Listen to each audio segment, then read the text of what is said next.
한미연의 성도 여러분, 안녕하십니까? 하와이 로뎀 교회를 섬기는 이성현 목사입니다. 여러분과 여러분의 가정에 그리고 하시는 일 가운데 하나님의 놀라운 은혜가 함께 하시기를 바랍니다.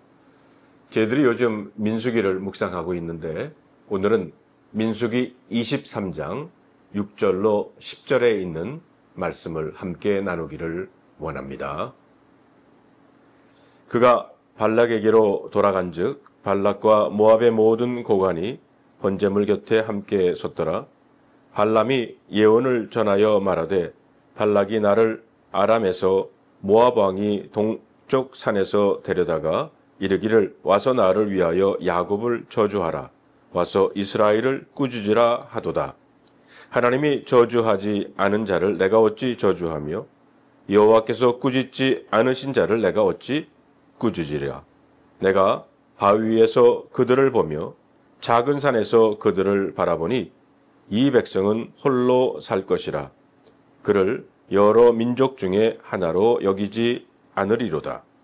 야곱의 티끌을 누가 능히 세며 이스라엘 4분의 1을 누가 능히 셀고 나는 의인의 죽음을 죽기 원하며 나의 종말이 그와 같기를 바라노라 하매. 오늘 여러분과 저에게 주시는 하나님의 말씀입니다. 기도하겠습니다. 하나님 감사합니다. 새날을 주셔서 감사합니다. 말씀을 주셔서 감사합니다. 이 말씀을 이해하고 또 적용할 수 있도록 성령님 도와주시옵소서. 우리 주 예수 그리스도의 이름으로 간절히 기도하옵나이다. 아멘. 이스라엘 백성들이 출애굽해서 40년 광야 여정을 거의 끝내는 마무리 시점이 왔습니다. 하나님께서 40년의 형벌을 주셨다가 끝나는 시점이 되자 가나안 땅을 향한 진군의 속도를 내기를 시작합니다.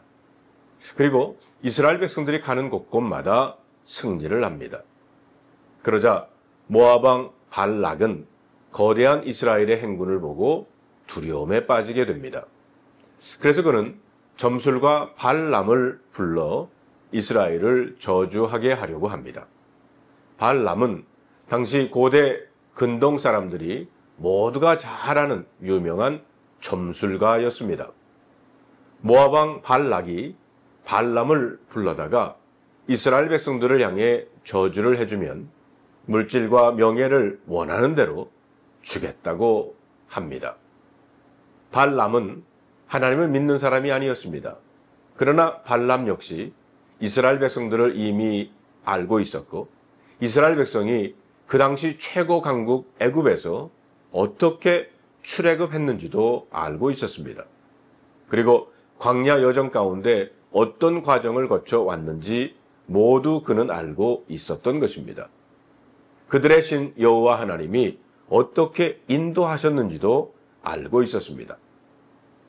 모압 왕의 끈질긴 회유에 발람은 마음을 내주고 그들을 따라 나섭니다. 그런데 하나님의 사자가 칼을 빼고 기다리는 것을 본 발람은 함부로 자기 입으로 이스라엘 백성들을 저주하지 못했습니다. 모압 왕 발락은 제단과 제물을 준비해서 발람을 움직이려고 했지만 하나님은 발람의 마음과 입술을 주장하셔서 저주 대신 축복이 그의 입에서 나오게 하십니다. 8절의 말씀을 보면 하나님이 저주하지 않으신 자를 내가 어찌 저주하며 여호와께서 꾸짖지 않으신 자를 내가 어찌 꾸짖으랴. 사람의 말로 하나님의 마음을 바꿀 수 없는 것입니다. 사람의 권력으로 하나님의 판정을 뒤집을 수 없다는 것입니다. 9절에 보면 내가 바위 위에 그들을 보며 작은 산에서 그들을 바라보니 이 백성은 홀로 살 것이라. 그를 여러 민족 중에 하나로 여기지 아니하리로다. 여기 보면 이 백성은 홀로 살 것이다 라고 있어요. 여기 홀로는 고립이 아니라 후별이라고 하는 뜻입니다. 이스라엘, 하나님의 백성은 민족들 중에 홀로 거하는 백성이라는 것입니다. 이 말은 하나님이 그들을 세상에 구별하여 거룩한 사명을 주셨다는 겁니다. 교회는 세상과 담을 쌓는 집단이 아닙니다. 다른 방식으로 세상 속에서 빛과 소금으로 존재하는 공동체가 바로 교회입니다. 하나님의 백성은 세상의 방식과 가치관을 따르지 않고 하나님의 말씀을 따르고 실천하며 살아가야 합니다. 우리 글로벌 감리교회 비전은 세상 속에서 거룩한 성서적인 거룩을 이루어 가는 것입니다. 이것은 감리교를 시작하신 요한 웨슬레 목사님의 꿈이었습니다. 그런 의미에서 글로벌 감리교회는 요한 웨슬레 목사님의 신앙을 이어가는 교회인 것입니다. 10절에 보면 야곱의 티끌을 누가 능히 세며 이스라엘 4분의 1을 누가 능히 셀고 나는 의인의 죽음을 죽기 원하며 나의 종말이 그와 같기 바라노라 하매. 발람은 야곱의 티끌 같은 후손인 이스라엘 백성들의 번성을 축복했습니다. 티끌은 많다는 의미로 아브라함에게 약속하신 하늘의 별처럼 바닷가의 모래처럼 많아질 것이라는 약속이 이루어진 것입니다. 결국 증가와 충만은 하나님의 약속에서 나온다는 것입니다. 발람은 또한 내가 의인의 죽음을 죽게 되기를 원하며 나의 종말이 그와 같기를 원한다라고 고백을 합니다. 이것은 단순히 잘 죽고 싶다는 것이 아니라 하나님의 관계 속에서 복된 마무리를 맞이하고 싶다고 하는 소망입니다. 그치, 삶의 마무리가 복된 인생이 진짜 복받은 인생입니다. 하나님 앞에서 끝까지 믿음을 지키는 복된 결말을 준비하며 살아야 할 것입니다. 23장에서 발락 왕은 두 번이나 자리를 옮겨가며 발람에게 이스라엘 백성을 저주하려고 했지만은 발람은 도저히 이스라엘 백성들을 저주할 용기가 나지를 않았습니다. 24장에서 세 번째 자리를 옮겨서 마지막 저주를 부탁을 합니다. 그러나 이제는 발람이 완전히 하나님을 향하여 두 손 두 발 다 들었습니다.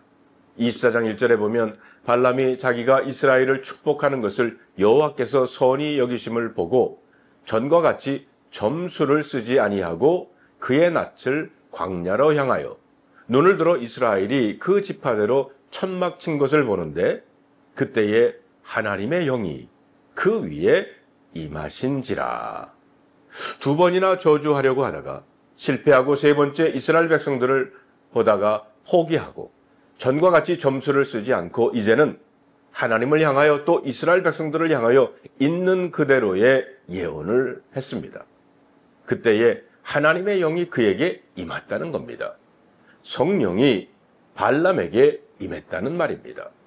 지금까지 그는 억지로라도 점수를 써서 이스라엘 백성들을 저주하려고 했는데 하나님의 영이 그를 막아서 사수를 쓰지 못하게 했습니다. 그러나 이제는 하나님의 백성들을 향하여 악한 사수를 쓰지 않으려고 마음을 비워냈을 때 그제서야 하나님의 영이 그에게 임하고 하나님의 말씀대로 진실한 예언을 전할 수 있게 되었다는 겁니다. 하나님의 영, 성령은 깨끗한 마음에 임하는 것입니다. 하나님의 영은 비워낸 마음에 임하는 충만한 영입니다.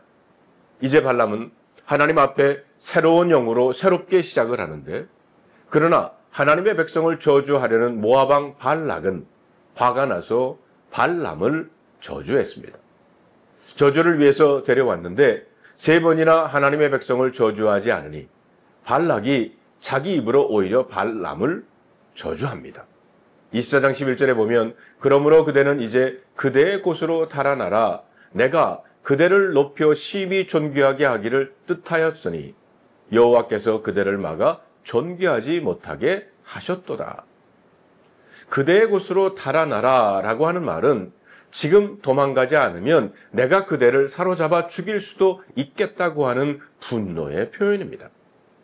발락 왕이 발람을 저주하는 모습입니다.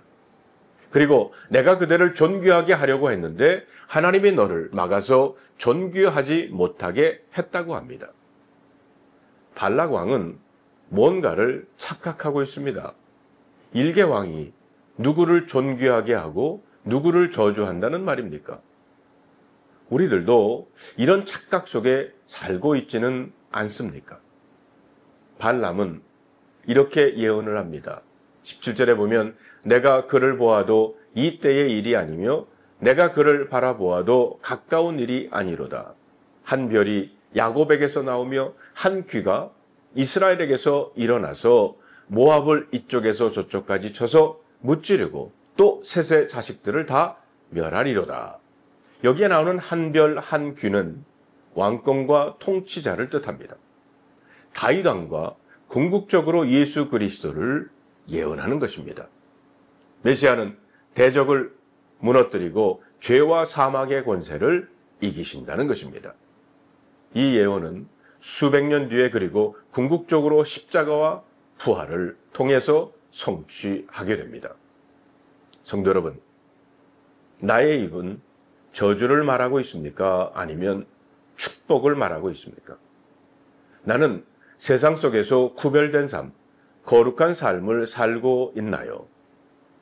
잘 마무리하는 삶을 살기 위해 오늘 내가 버려야 할 습관은 무엇이고 오늘부터 시작해야 될 습관은 무엇이겠습니까? 기도하겠습니다. 하나님 감사합니다. 아버지 하나님, 우리의 입술을 통해서 저주가 아니라 축복을 전파하게 하여 주시옵소서. 그리고 우리의 삶이 구별된 삶이 되게 하시고 우리의 삶이 하나님의 영으로 충만하고 하나님의 영이 인도하는 삶이 될 수 있도록 성령님 인도하여 주시옵소서. 우리 주 예수 그리스도의 이름으로 간절히 기도하옵나이다. 아멘.